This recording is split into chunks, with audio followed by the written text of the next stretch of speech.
Merci, merci. Monsieur...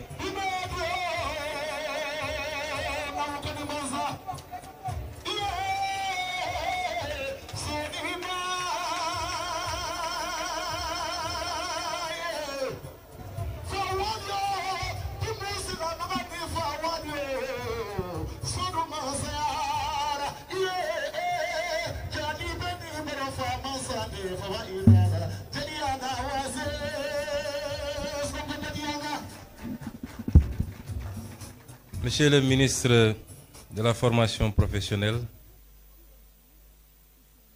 Monsieur le président de l'Agence japonaise de coopération internationale, Monsieur l'ambassadeur du Japon,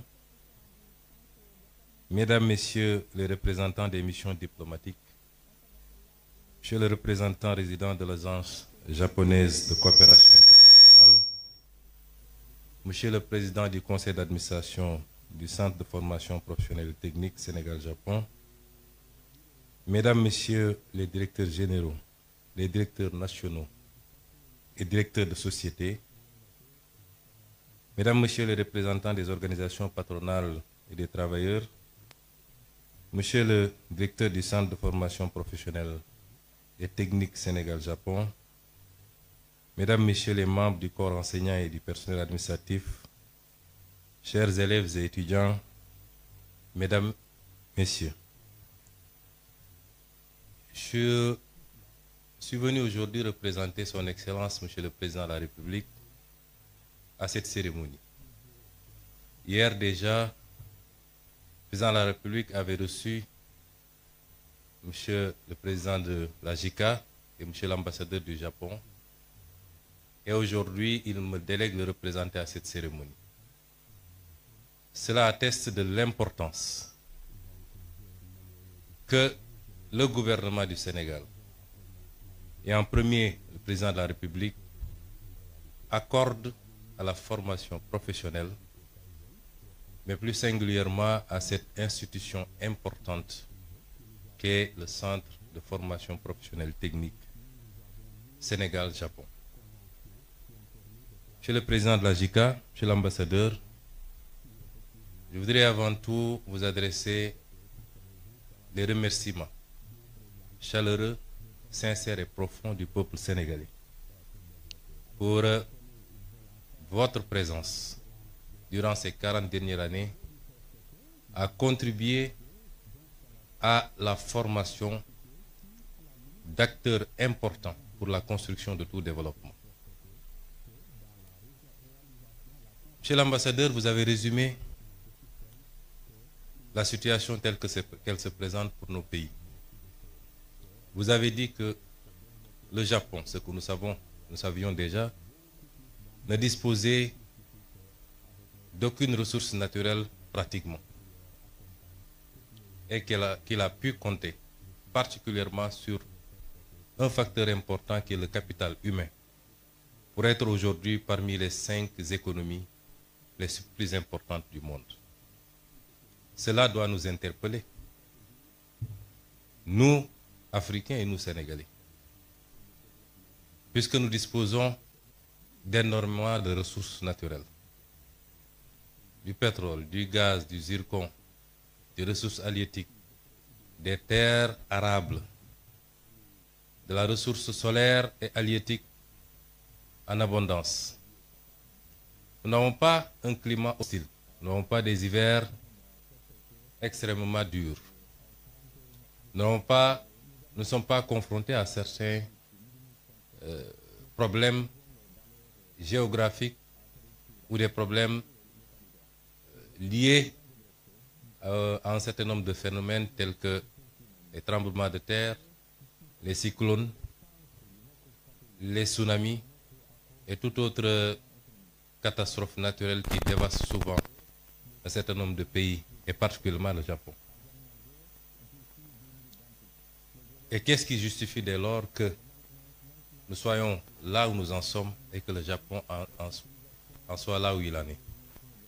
C'est cette problématique qui nous interpelle quand j'étudie le modèle japonais, quand j'observe le modèle japonais. Et la réponse se trouve simplement en 2 ou 3 choses. Le développement doit être porté par un leadership éclairé, patriotique et intègre. Le développement doit ensuite être porté par des ressources humaines de qualité qu'on doit former, ce qui nous réunit aujourd'hui ici. Mais le développement, c'est aussi un état d'esprit. Et tout à l'heure, on nous a présenté l'esprit Kaizen, qui est un esprit dont nous devrions nous inspirer, qui renvoie à la discipline, à l'organisation et à la fixation sur les objectifs qu'on s'est assignés. Et notre gouvernement, justement, Monsieur l'ambassadeur et Monsieur le Président, veut lever ces défis. Les modèles de développement qu'on nous a présentés ou qu'on nous a appliqués jusqu'à présent ne pourront jamais développer nos pays. Donc c'est la fin de l'ère de l'endettement inconsidéré pour venir investir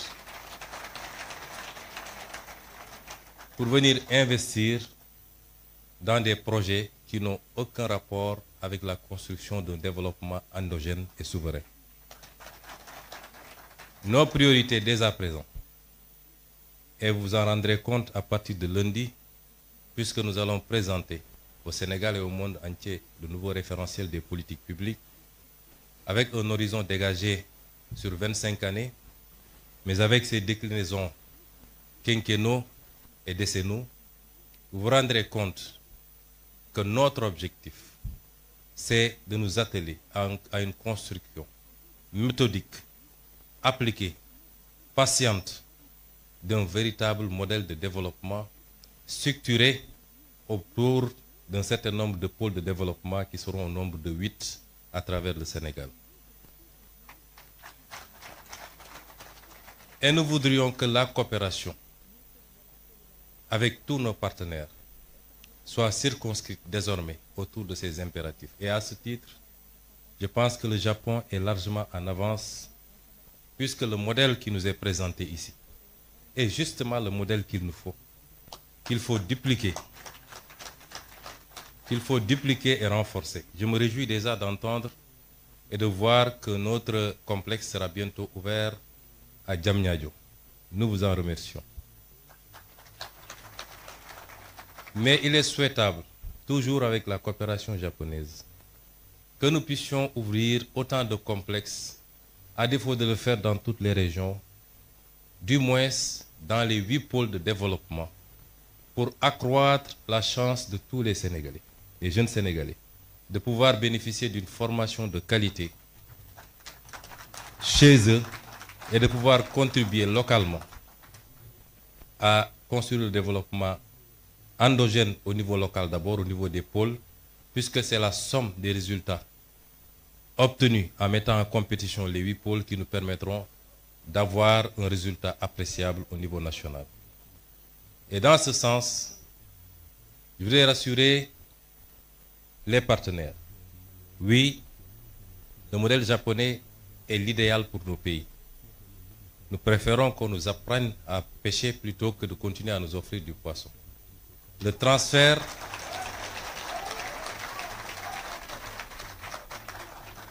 de technologie par la formation qualitative. Tout à l'heure, nous avons visité les ateliers et nous nous sommes rendus compte que déjà, beaucoup de choses peuvent être usinées ici et produire la même qualité qu'ailleurs, avec l'aide et avec la coopération du Japon.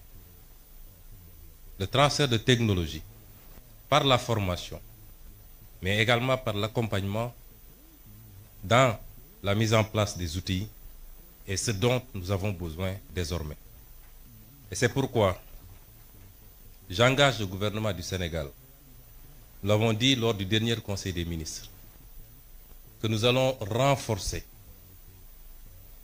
l'implication du gouvernement du Sénégal sur le plan financier, sur le plan de l'accompagnement à tout point de vue, pour booster la formation professionnelle. Et cela interpelle également notre système éducatif. Je voudrais dire aux jeunes que la formation universitaire est importante, certes. Elle ne doit pas constituer une sorte de panacée. Tout le monde ne peut pas être universitaire. Dans les pays les plus développés, parmi lesquels le Japon, la Suisse et beaucoup d'autres pays que nous avons visités, très tôt, une bonne partie des ressources jeunes sont orientées vers la formation professionnelle, qui est la seule formation qui ouvre droit directement à un emploi, à une opérationnalité. On peut faire 10 ans à l'université et quand on vous met dans une position de travail, vous avez besoin encore d'être formé et formaté pour pouvoir être opérationnel. Et le pays a besoin de beaucoup plus de techniciens, de scientifiques, dans tous les domaines.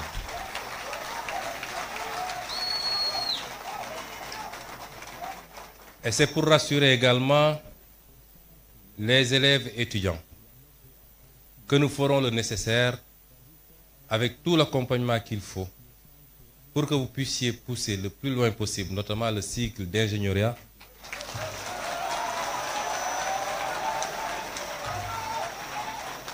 et cela dans les plus brefs délais.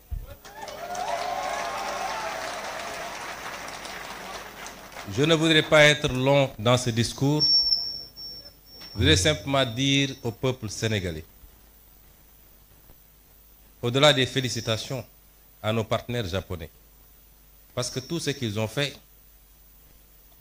ils l'ont fait avec altruisme, puisque c'est des dons. Nous les remercions chaleureusement encore une fois au nom du peuple sénégalais. Et dans la coopération future, notre option, c'est de voir avec chacun de nos partenaires qu'est-ce qu'on peut développer de manière spécifique et orienter, concentrer cette formation, cette collaboration autour de ces secteurs. Et dans le domaine de la formation professionnelle, pour la technologie, les sciences de manière générale, le numérique, je crois qu'avec le Japon, nous avons de belles perspectives. Mais ce que je voulais dire au peuple sénégalais, pour conclure, c'est qu'un peuple ne se développe que par lui-même. Savez-vous que nous avons fait récemment un exercice de vérité pour dire aux Sénégalais ce qu'il en était. Certains ont crié au loup en disant que nous aurions dû mentir au peuple sénégalais pour éviter de nuire à l'image du Sénégal. Nous ne sommes pas dans cette relation avec le peuple sénégalais. La vérité sera dite, quelles qu'en soient les conséquences, mais pas pour nuire à l'image du Sénégal, pour lancer un message très fort au peuple sénégalais. C'est que ce qui nous a conduit à ces situations, c'est qu'on a souvent voulu se cacher derrière notre petit doigt et éviter d'affronter les réalités de face. Les modèles de développement qui ont marché ailleurs et qui sont pratiquement identiques compte tenu des réalités et des spécificités socioculturelles sont les mêmes qui développeront ce pays. Et ce modèle, c'est compter d'abord sur nous-mêmes. Notre note a été très légèrement dégradée. Nous attendions beaucoup plus. Pourquoi? Parce que même sur le plan international, les partenaires ont salué l'exercice de vérité. Mais si notre note a été dégradée après, notre développement ne dépend pas du financement international. Il dépend de nous, de nos capacités à nous fixer des objectifs, à mobiliser toutes les ressources endogènes. Et Dieu sait qu'on n'en a pas mobilisé encore le 5e. Et seulement, mais alors seulement, toute aide internationale, encore que c'est rare de parler d'aide, puisque c'est souvent des dettes, viendra simplement en complément.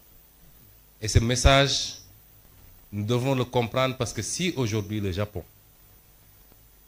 qui n'a aucune ressource naturelle, qui a vécu ce qu'elle a vécu lors de la Deuxième Guerre mondiale, a su en être à ce niveau, c'est parce qu'il a appliqué cet esprit, ce modèle, cette combativité, ce don de soi pour sa patrie, mais cette croyance fondamentale en lui-même et en son peuple. Je vous remercie de votre aimable attention.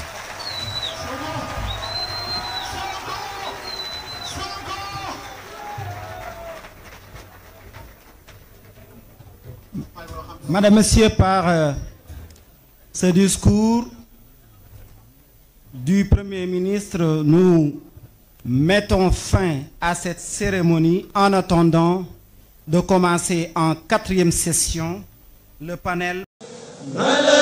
yow mi amoon akub jaaxle ngir di wër fajub olof gu wér penga ci lépp dëppook diine mani la jaaxle jeex na Serigne Abdou Samba soldaaru borom Touba góor dëgg faj aajo doonub yitteem yow mi am jàngoro yi te yittewoo ko ko faj ba mu wér peng faiblesse sexuelle maanaam neexu sëy mbaa nga amee hémorroïde bi nëbbu mbaa bi feeñ yow mi wut muslaay kaaraange ba ci bayre Serigne Abdou Samba soldaaru borom Touba tënkal ko ci ab jaaro dëgg góor dëgg yow mi lijjanti ab papier te lépp dëppook mu baax soxla si ab ñaan te mu gaaw lool ngir nga mën cee jot Serigne Abdou Samba soldaaru borom Touba ngi nii borom solution muslaaya bayre ba ci kaaraange doon mën-mënam yow mi bëgg a dégganteeg Serigne Abdou Samba borom solution soldaaru borom Touba woo ko ci 76 296 09 92 mbaa nga woo ko ci 70 575 99 47 Serigne Abdou Samba soldaaru borom Touba dëgg góor dëgg borom solution.